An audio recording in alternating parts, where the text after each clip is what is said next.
Please subscribe to our channel, Pacific Front Untold, and be sure to leave a comment after watching a video.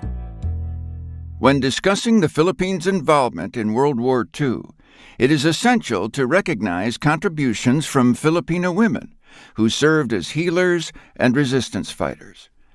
On December 31, 1941, 25 Filipina and 77 American nurses arrived in Bataan and established hospitals to care for soldiers, civilians, and even Japanese prisoners.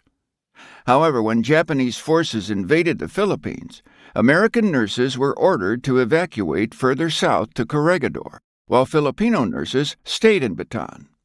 Despite these orders, some Filipino nurses followed head nurse Josie Nesbitt to Corregidor, after witnessing her steadfast determination to stay behind with the Filipino nurses.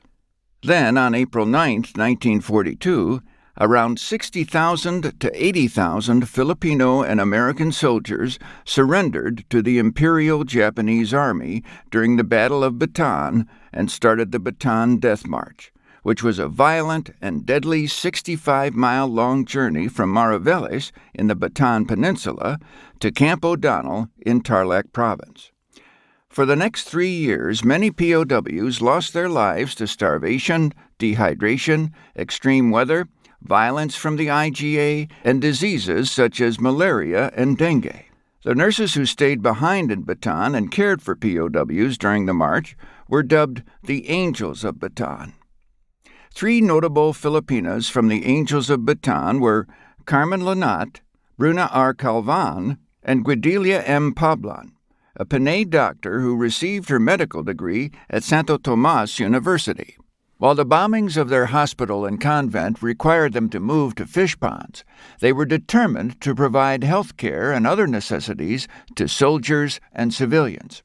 Every month, Carmen Lanot would travel across Manila Bay on a banca, narrow canoe, to drop off resources such as quinine and rice. Dr. Pablan risked her life to secretly provide Americans and the guerrillas living in the mountains with resources such as quinine to treat malaria. After a Japanese captain suspected her of assisting the guerrillas, Pablan and Lanot ceased their journeys to the mountains. Instead, they sent trustworthy friends to the mountains or notified the guerrillas at times they could safely visit the nurses. Pablan also encouraged the civilians and her male technicians to join the guerrillas and assist them in any way possible. Even after the liberation of POWs, the 3 Filipino nurses decided to stay in Bataan and establish their hospital in a school building. The experiences of Filipino guerrillas who fought the Japanese in the front lines, known as Guerrilleras, are critical pieces of information to be told as well. The battle and resistance they contributed in opposition to the Japanese largely gave rise to the victory against occupation and imperialism in the Philippines. Remedios Gomez Paricio, known as Commander Liwayway, was a major figure of the Guerrilleras during World War II. Liwayway was a Filipino warrior who fought and defeated many Japanese forces throughout battles in the Philippines. She challenged most people's notions of what a Huk guerrilla fighter, let alone a commander, looked like.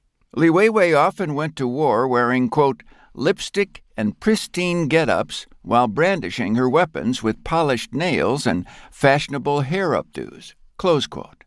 In 1942, Commander Liwayway's father, Basilio Gomez, was tortured, displayed to the public, and executed, inspiring her to pursue the Huk-Balahap resistance movement and avenge her father's death. As all women are, she was assigned to join the medical team. However, she eventually was given a squadron that she would lead in the battle that made her famous, the Battle of Kamansay. Although hugely outnumbered and ordered to retreat, Commander Liwayway's squadron continued to fight until the Japanese troops retreated. Liwayway eventually tracked down the Japanese officer who killed her father. She found and cornered him and got her revenge. After the war, Commander Liwayway eventually gave birth to a son and married a husband who was later killed in a rebel camp assault during the Cold War era. Remedios Gomez Paricio eventually moved away to the mountains, where she would grow old to raise her child as well as her grandkids before passing away at the age of about 94.